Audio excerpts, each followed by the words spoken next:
The fundamental unit of life. पिछले video में हमने सेल क्या होता है, सेल की हिस्ट्री, सेल थियरी और नंबर ऑफ सेल की बात की थी कि एक ऑर्गेनिजम्स में कितने नंबर ऑफ सेल होते हैं। इसी के बेसिस में हमने ऑर्गेनिजम्स को डिवाइड कर रखा है मल्टी सेलुलर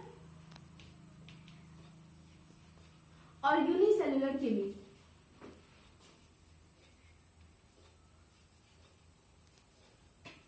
मल्टी सेलुलर जो ऑर्गेनिजम्स होते हैं इनमें एक से ज्यादा सेल हो सकते हैं।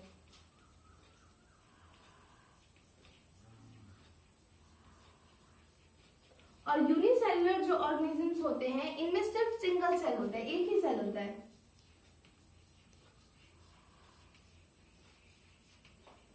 मल्टी सेलुलर ऑर्गेनिजम्स में डिवीजन ऑफ लेबर होता है और यूनिसेलुलर ऑर्गेनिजम्स में कोई डिवीजन ऑफ लेबर नहीं होता है, मतलब नो डिवीजन ऑफ लेबर।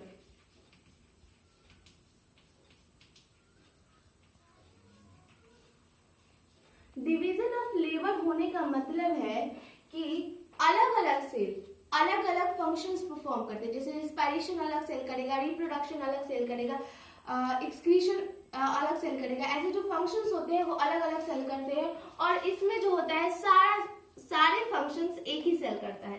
क्योंकि इनमें डिवीजन ऑफ लेबर होता है तो इनकी बॉडी ऑर्गेनाइजेशन जो होती है वो होती है कॉम्प्लेक्स।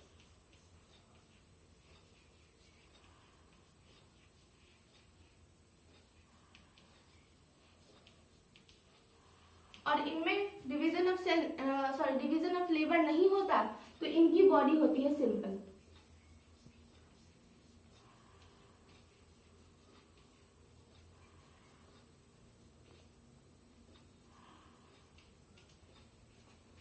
इनमें कॉम्प्लेक्स बॉडी ऑर्गेनाइजेशन होती है तो ये लंबा जीवन जीते हैं।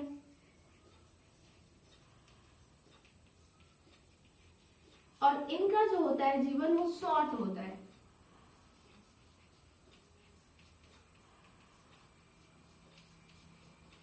मल्टी सेलुलर ऑर्गेनिजम्स के एग्जाम्पल हो गए एनिमल्स, प्लांट्स, फंगी, etc. और यूनिसेलुलर ऑर्गेनिजम्स के एग्जाम्पल हो गए बैक्टीरिया, अमीबा, पैरामोशियम, etc.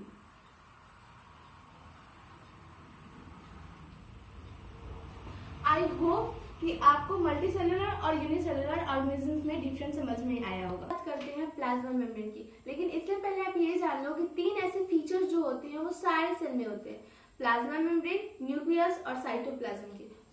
तो सबसे पहले हम बात करते हैं प्लाज्मा मेम्ब्रेन के बारे में। प्लाज्मा मेम्ब्रेन का जो दूसरा नाम है वो होता है सेल मेम्ब्रेन। प्लाज्मा मेम्ब्रेन जो है वो सेल की सबसे आउटर मोस्ट कवरिंग होती है जो सेल को एक्सटर्नल मतलब बाहरी इन्वायरमेंट से प्रोटेक्ट करती है।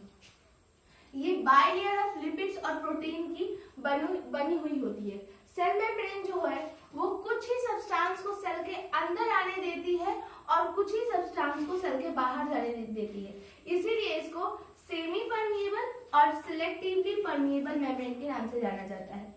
सेल मेम्ब्रेन जो है वो सेल को प्रोटेक्शन प्रोवाइड कराती है और सेल को इंजरी मतलब डैमेज होने से भी सेल को बचाती है। अब हमने तो ये पढ़ लिया कि प्लाज्मा मेम्ब्रेन जो होती है वो कुछ चीजों को अपने अंदर आने देती है और कुछ चीजों को बाहर जाने देती है। तो आखिर इसमें चीजें अंदर कैसे आती हैं?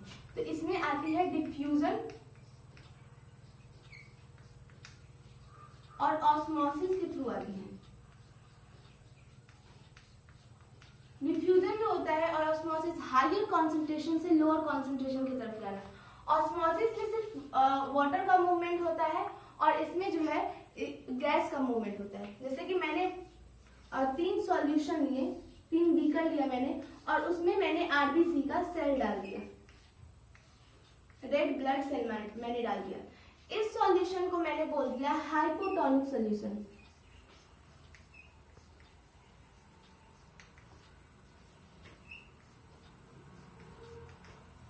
और इस सॉल्यूशन को मैंने बोल दिया आइसोटोनिक सॉल्यूशन।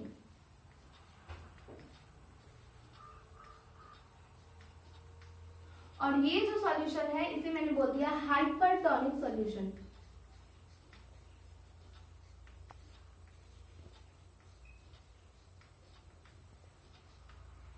अब हाइपोटोनिक सॉल्यूशन में क्या होगा कि पानी जो है सेल के अंदर कम है और इन्वायरमेंट में ज्यादा है। तो ऑस्मोसिस कैसे होगा? पानी लिक्विड है तो इसमें ऑस्मोसिस होगा और इसमें जो है हायर कॉन्सेंट्रेशन की वजह की तरफ से पानी लोअर कॉन्सेंट्रेशन की तरफ जाएगा। इस बात को सॉल्यूट और सॉल्वेंट से समझो। सॉल्यूट क्या होता है? सॉल्यूट जैसे मैंने नमक और पानी का सॉल्यूशन लिया तो उसमें जो नमक है वो सॉल्यूट हो गया और जो पानी है वो सॉल्वेंट हो गया। मतलब जो ज्यादा मात्रा में होता है वो होता है सॉल्वेंट। तो बाहरी इन्वायरमेंट में, एक्सटर्नल इन्वायरमेंट में पानी की मात्रा ज्यादा है तो हाइपोटोनिक में बाहरी इन्वायरमेंट से सेल के अंदर पानी आएगा। तो सेल के अंदर जब पानी आएगा तो सेल कैसा हो जाएगा? सेल हो जाएगा स्वेल, सूज जाएगा सेल। ये आइसोटोनिक में क्या होगा कि जितना पानी सेल के अंदर है उतना ही पानी सेल के बाहर भी है। तो ना पानी अंदर आएगा ना पानी बाहर जाएगा, और आएगा जाएगा भी तो बहुत कम जाएगा। तो इसमें सेल पे कोई चेंज नहीं पड़ेगा। वहीं हाइपरटोनिक सॉल्यूशन में सेल के अंदर पानी ज्यादा है और बाहर जो है बाहरी इन्वायरमेंट में पानी कम है। तो सेल जो है अपने अंदर के पानी को बाहर कर देगा। तो इस सिचुएशन में सेल जो है वो श्रिंक हो जाएगा।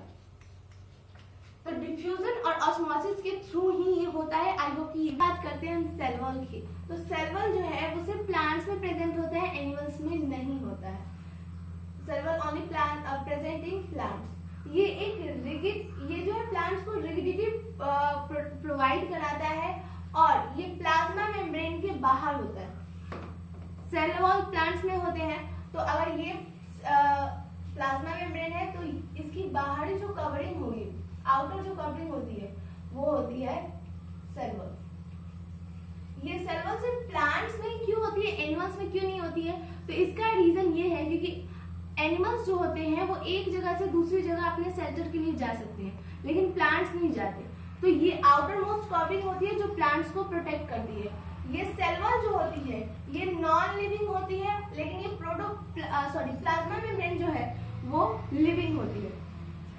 प्लांट्स में जो most of the cell wall है वो सेलुलोज की बनी होती है, बाकी अलग अलग की भी बनी होती है, जैसे फंगाई की, काइटिन की बनी होती है। सेल वॉल के फंक्शंस हो गए कि ये सेल वॉल जो है डेफिनेट शेप प्रोवाइड कराती है सेल को, जैसे हाइपरटोनिक, आइसोटोनिक और हाइपोटोनिक सॉल्यूशन में पानी अंदर आ रहा है बाहर जा रहा है, ऐसे तो बार बार सेल की शेप बिगड़ती रहेगी। तो सेल वॉल जो है वो सेल को एक डेफिनेट शेप प्रोवाइड कराती है।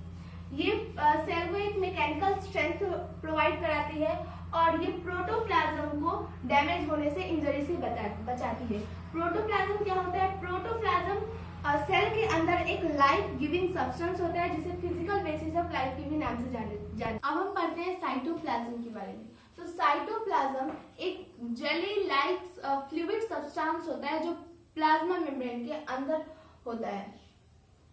साइटोप्लाज्म जो है वो हेल्प करता है एंजाइम्स, न्यूट्रिशन और अदर बायोमोलिक्यूल्स को इंटरसेल्युलर डिस्ट्रीब्यूशन में।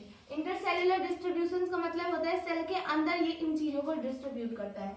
साइटोप्लाज्म में ही कई सारे स्पेशलाइज्ड सेल ऑर्गेनेल्स भी होते हैं। सेल ऑर्गेनेल्स होते हैं, सेल ऑर्गेनेल्स का मतलब होता है कि एक पर्टिकुलर सेल, एक पर्टिकुलर ऑर्गेनेल का एक स्पेशल फंक्शन होगा, वही होता है सेल ऑर्गेनेल। इसके बाद होप कि आपको सारे पॉइंट समझ आए होंगे। मिलते हैं नेक्स्ट वीडियो में। Until then keep learning and keep smiling.